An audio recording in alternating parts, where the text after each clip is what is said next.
So now we're going to hear from two speakers who work for Sport NZ and in urban design respectively. They're complementary to landscape architecture. And this session is called How Our Worlds Collide, Maramatanga, Art, Living and Play. Hayley Hooper is an urban designer with WSP. Hayley specialises in leading urban strategy, urban design and architecture with broad-ranging skills in urban design, spatial planning, placemanning, amongst other things. She's also a flaneur of the creative arts, great word, culture and languages, and the design writer contributing to various publications and advocacy groups and events. Alexi Trenouth is from Sport NZ Ihi Aotearoa and works in the world of skateboarding. Interestingly and curiously, Alexi has a master's in Persian language and anthropology, but has found a niche in skateboarding. But understanding how and what makes great design and through the partnerships and relationship management. So they're here to share their insights around public space design, community, uncovering narratives for storytelling between the natural and built environments. We'll hear from Alexi first and then Hayley and have an opportunity for questions. So back on Slido. Thank you. Kia ora koutou. No mai haere mai ki tēnei hui NZILA conference 2024. It's really nice to see you all here, and it's just lovely to have people gathering together. It's a really important part of our industry and our ability to meet our kānohi and develop those relationships. Tuatahi tēnei te mihi ki ngā mana whenua o te rohine. Te whanganui atara Ngāti Toa rangatira, Te Awa, Taranaki whānui, Ngāti Raukawa, me rangitani o Wairarapa, tēnā koutou katoa. Ki ngā mana wahine, te ve as well, i ngā rangatira kei te mihi, kei te mihi, kei te mihi. Ka huri ki a koutou, i aku mare kura, i aku whatu kura. Kei kōnei tātou i runga i te kaupapa o te rangi nei. I roto ano i te reo a kuima a koroma. Te reo no nehe. Te reo tua whakarere, he reo ka meha meha. Me hoki whakamuri ki anga whakamua. Toi tū te whenua, toi tū te tiriti, kua tai mai i te whakapō waitanga. Nō reira, tēnā koutou, tēnā koutou, tēnā koutou katoa. Ko Hayley Hooper tōku ingoa, he uri tēnei no Ngāpui me Ngāi Te Rangi, no Kāpiti ahau e tipuaki au, i whangarei e tipuaki au i whangarei i Tamaki Makaurau. My name is Hayley Hooper. It's a pleasure to be here and to co-present with Alexi. I am an architect by background, but I've shifted into the discipline of urban design, and I've always been a little bit incognito in the collaborative space of landscape architecture, and really very much enjoy being in this space and collaborating with you guys. Our presentation today is called How Our Worlds Collide. I'll have to keep it short and punchy like we said, so I will try to keep it succinct. And this is around the thematic of maramatanga as well. So marama being light and how we bring light to these different worlds. So I'll give a little bit of a macro piece around some of the principles of place as a way of introduction to the great speech and talk that will be coming from Alexi that follows. So we're talking about art also in the place of placemaking and landscape, and our interpretations and a lot about how we define things, and just really recognizing and remembering that how we define things matters, and that there are many ways of defining things. So just encouraging everybody to rethink about the way that we define things, redefine things where we can, keep good definitions, but also be open to flexibility and change. And also thinking about these many component parts that we're all aware of that go into the art of placemaking. So here, kai whakapua wai, urban designer me ki. So I'm an urban designer, also could be described as he kai whakapua wai. He pua wai means to blossom, to bring things to fruition, to realize.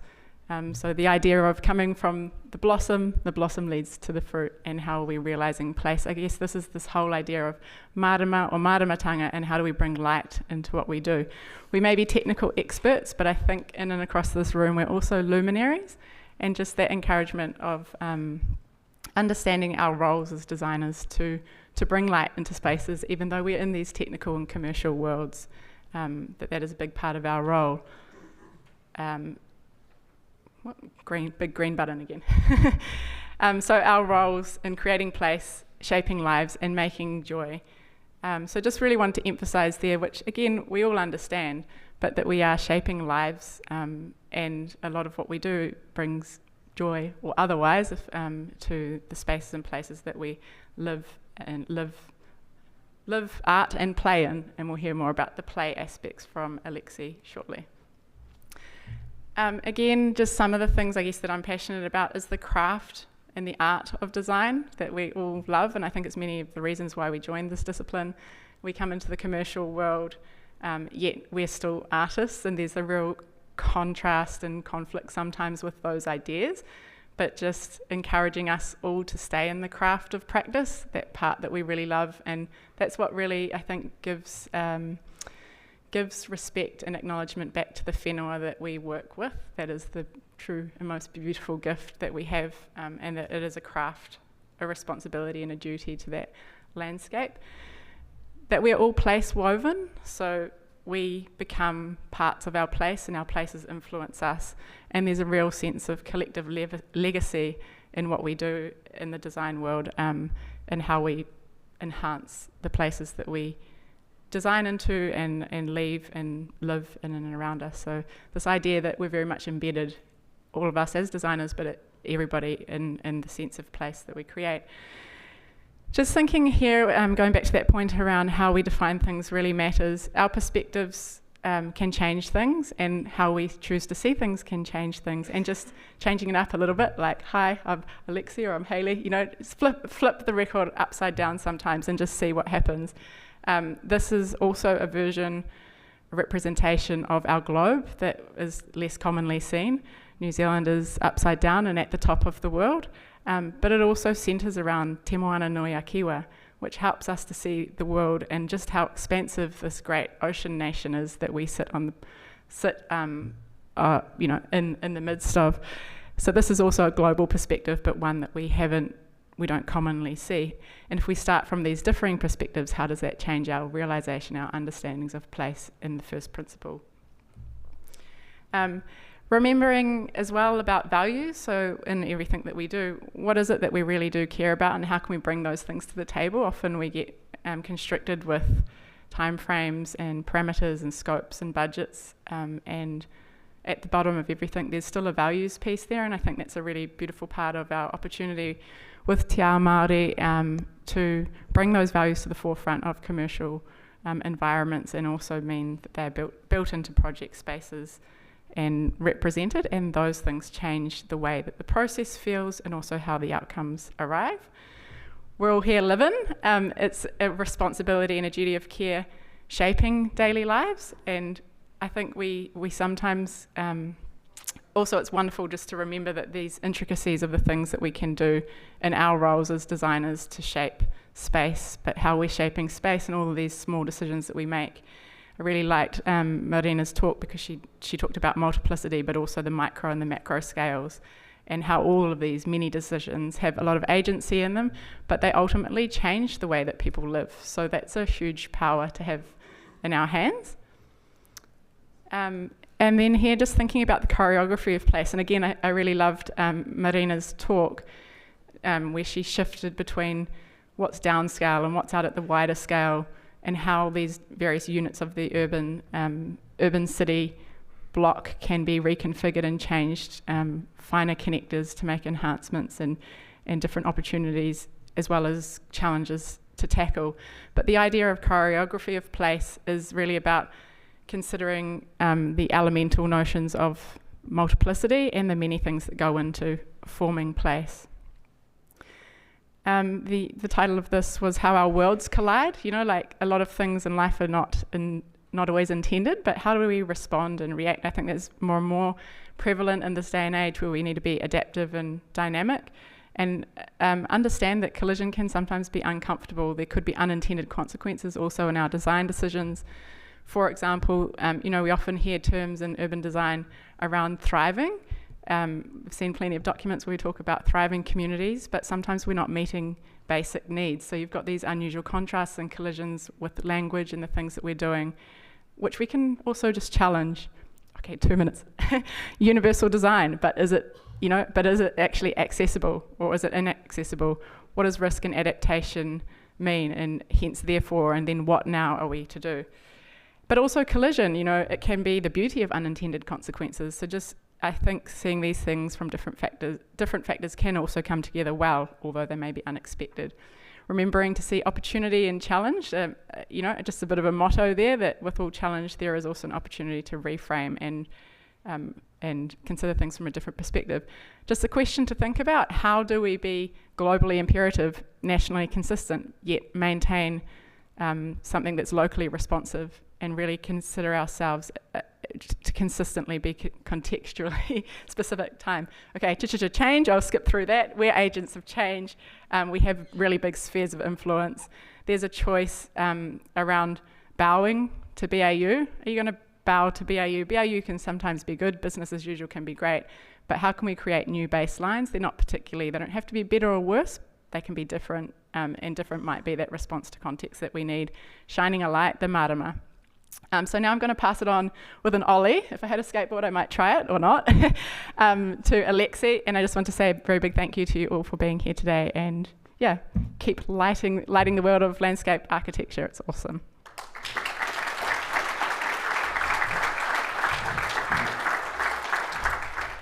Kia ora koutou, ko Alexi Trenouth, toku anua nō reira.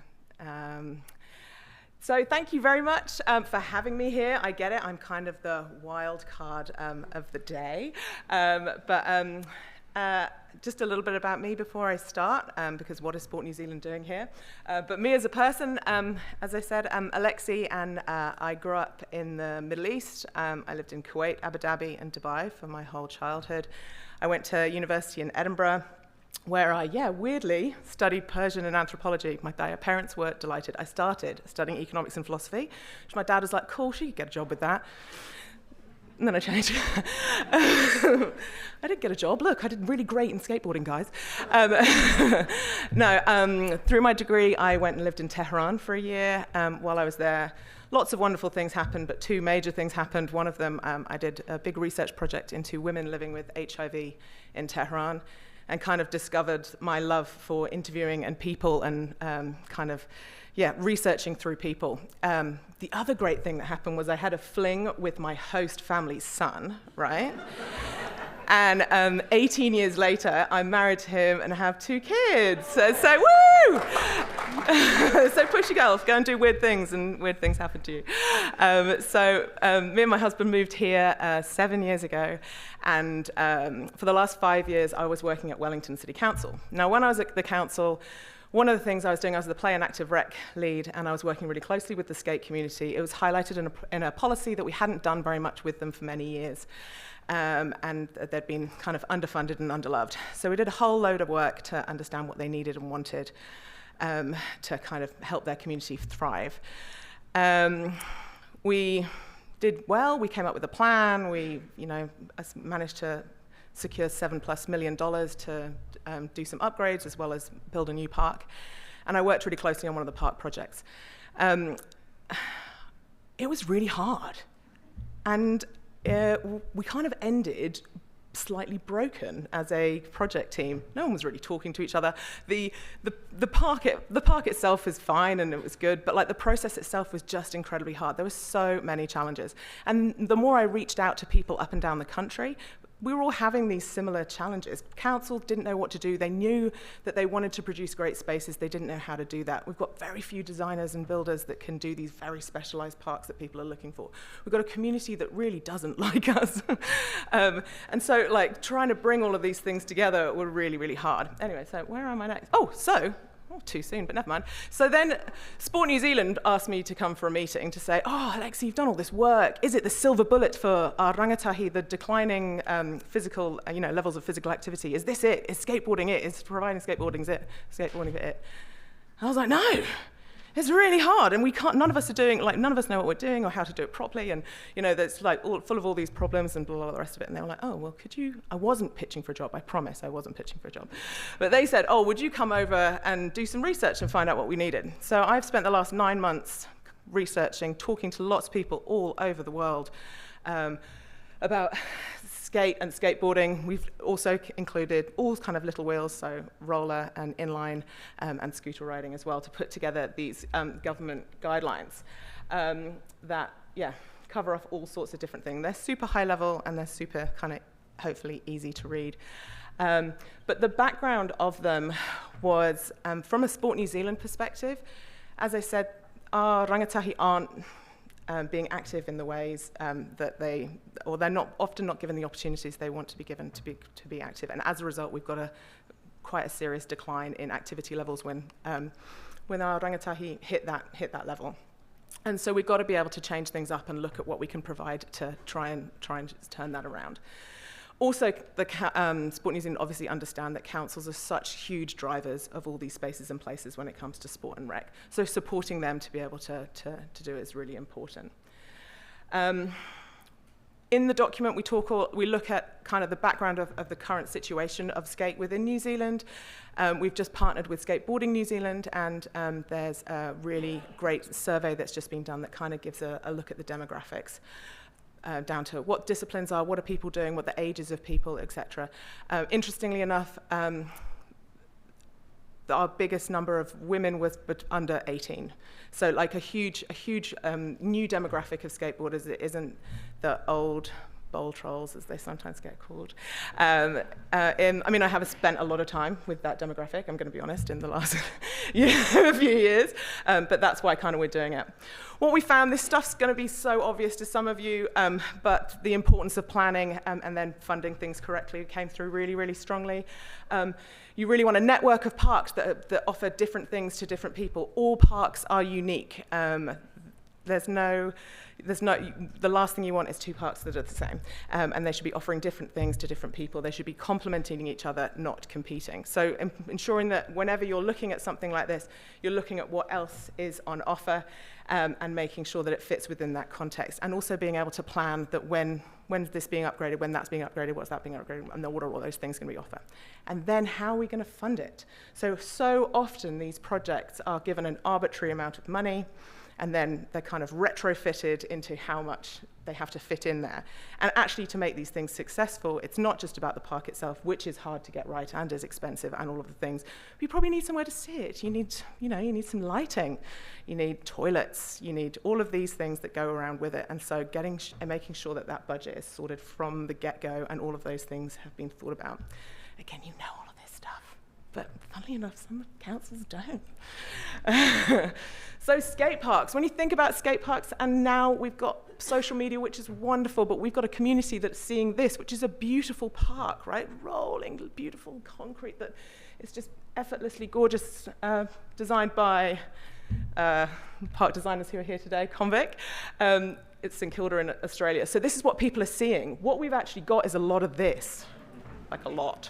Wah, wah. So we've got this community that are looking at all these parks and thinking, oh my God, that's what we're going to get when we get our upgrade. So they've got these incredible expectations. That's not to say we haven't got some great parks in New Zealand. This is a recently done one in Newlands, here in Wellington. But again, there are still a few like this. Wow. What a great time. And getting them right is incredibly hard, much harder than I anticipated. And it's highly specialized, knowing the materials, but also the dimensions, the run-up needed, all of the different aspects of it is incredibly hard to do. And so working with real technical experts when it comes to it. Councils often don't understand that and are using contractors that maybe have said that they've done something similar in the past, but if they're not skateboarders themselves and don't understand the really, really key tolerances of these little wheels rolling over sinking concrete and joins that don't match up and all of that kind of thing, then you're going to be in trouble. That's kind of what I was saying. Yeah, the building of it is incredibly technical as well. Lots of it's done by hand, so been likened much more to art sculptures rather than kind of your average construction project. So getting it done right is really important. The community, what a vibe. Very different people to work with. lots of different pockets within the community. You're also working with a community who are inherently kind of anti-establishment. They've started skating because they don't really want to be part of that formalized sport. And so trying to get kind of cohesive understanding of what is good to design and how to design and all that kind of stuff is really quite hard. Within the community, you've also got these different disciplines. So you've got the bowl skaters, or the transition skaters, or the street skaters, or all the different, and they are like kind of friends, but they're kind of not, and like, anyway, so yay. And then you've got the parents that want something different. You know, you've got all these, you're used to this, but it is an interesting world. And particularly in the survey, 2 minutes, gosh, in the survey we've just done, we asked about neurodiversity and found that neurodiversity is really high in skateboarding, which kind of, I knew, but it really helps when you're coming to engaging and understanding the community you're working with, how to do things. It comes from that repetitive nature, trying to get things right. You know, working on a trick over and over and over again. It takes a certain kind of type of person to be able to smash into concrete over and over and over again and keep wanting to do it. So community is interesting. Activation is super important, is one thing we found. So many parks are built and then they're just left. And actually, in order to make sure that these places are properly inclusive, we've got to make sure that people turn up to the park and they see people that are a bit like them there. We heard so many times that girls turn up to parks and they're like, I was the only girl there, so I just stayed in this little corner. So ensuring that there's some funding that's put aside for that activation to make sure that just there's some ongoing activation so that whether they're girls-only meetups or whatever, that people turn up and they feel like they belong there. They're more likely to stay and come back. There's a whole section in the guidelines as well. No, gosh, 2 seconds, I promise. It's the good bit. No, additional provisions, so it's not just about skate parks, and this is probably the bit that you're most interested in, so I'm sorry it's right at the end. So looking at lots of different ways. Most skateboarders want to be in the street, and that's kind of where the real magic is. I'm an ocean swimmer. I hate swimming in the sea. I hate swimming in the pool, sorry, and exactly the same. A lot of parks just mimic what is going on in the street.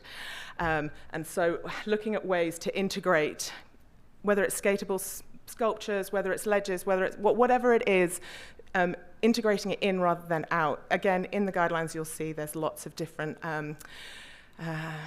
examples around the world where, when designed in properly, actually safety of spaces significantly increases. Okay, and then pop-up spots. This is in Auckland, a really good way to test things out. Supporting the DIY community, really good creative outlet for people. This is here in Wellington. Also supporting skate schools. And then that's me. My kind of mantra is always staying humble and hungry, and so I encourage you to do the same. Kind of recognize the things that you don't know when it comes to this, because there is a lot not to know in such a kind of a specialized industry, and just stay hungry to do some awesome things, because these spaces have such amazing potential to create awesome communities around them. And I think that's me. So I did that very quickly.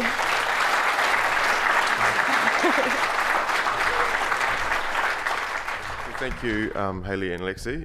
Yeah, it's great to see you, or having someone that's fighting the good fight in terms of sport Aotearoa, making that happen, having a guideline for something which is so readily, a lot of kids and a lot of, people, not just kids, are loving skating. It's an Olympic sport now, for goodness sake. So let's promote it, let's get people going and feel like they're welcome using these spaces, and it's not a deterrent, which leads you to one question from #TeamCookianum. How do we better advocate for skating within our public spaces and streetscapes as a permitted and welcome use of these spaces, i.e. not just skate parks? So first one first. Don't really know if you could help me with that. I've been trying to do that for 4 years now. No, I'm joking. What the Malmö in Sweden is this awesome kind of mecca for street skating, and they've actually got a skateboarder that works at the council as their kind of chief skate advisor.